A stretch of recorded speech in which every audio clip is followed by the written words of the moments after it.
Well, I mean, it's more like the Middle Eastern geopolitical theater that is interesting in that regard. And Iran, again, will play probably a very prominent role, as the Trump administration has shown signs that it might want to roll back the nuclear agreement with the country. Also, Turkey, of course, is a very crucial country, especially for the European Union. And its refugee deal with Erdogan, the European Union wants to avoid the repetition at all costs of the year 2015, when there was this huge influx of refugees from the Middle East. And the Erdogan administration, with all its faults and increasingly erratic behavior, is an important aspect of the EU strategy to kind of limit refugee inflows.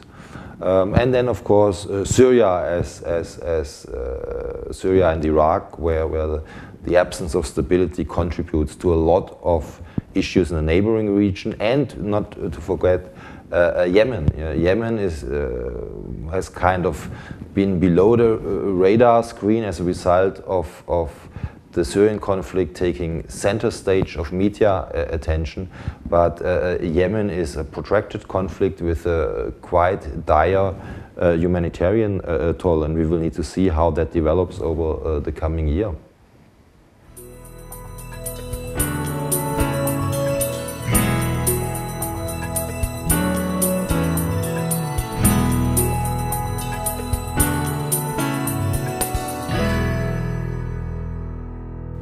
Well, I would guess this kind of neoliberal consensus that reigned development circles and over much of the 80s, 90s, and 2000s until the global financial crisis is pretty much in question by now. And we probably will need to take a look at paradigms that have much greater stress on government intervention, on addressing social inequalities, but also sustainability issues.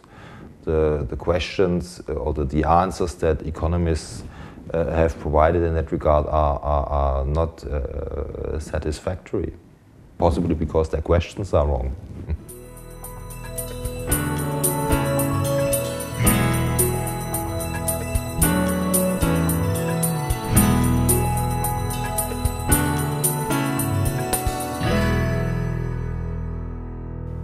Well, agriculture is not exactly a sector that would lead development, right? The focus has been rather on industrialization and services, and maybe sometimes agriculture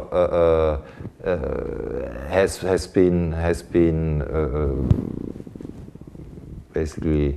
not been taken into consideration sufficiently as a result of it. It certainly can play a certain role in development, in the sense that it's important for rural development, that it is important to provide a perspective for farmers in a broader context of rural development. But overall, of course, the trend has been towards urbanization, so the focus is more on these sectors, and for good reason. Having said that, we will need to see how agriculture can play into that, and most notably how it can be practiced sustainably. The current global food system is arguably not sustainable, and is not only a major emitter of greenhouse gas emissions, but also is massively affected by climate change, and relies on or practices a kind of high input agriculture that comes with considerable collateral damage in environmental terms. And one will need to think about how agriculture can be practiced more sustainably to feed the growing cities of this world.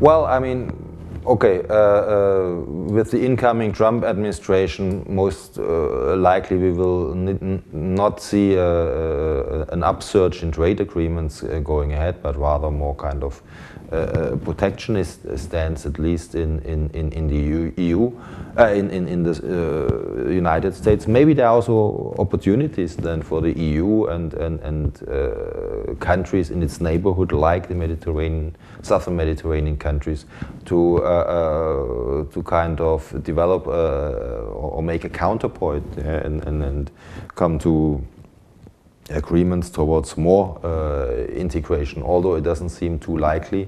And as you've just said, there are also considerable populist movements in Europe. So should Marine Le Pen win the French presidency, of course, all bets would be off. Yeah. Me personally, I hope that the EU gets its act together and can kind of find a unified response to the current challenges it faces. Yeah. Maybe I'm too optimistic. Yeah, that's very much possible, but let's hope.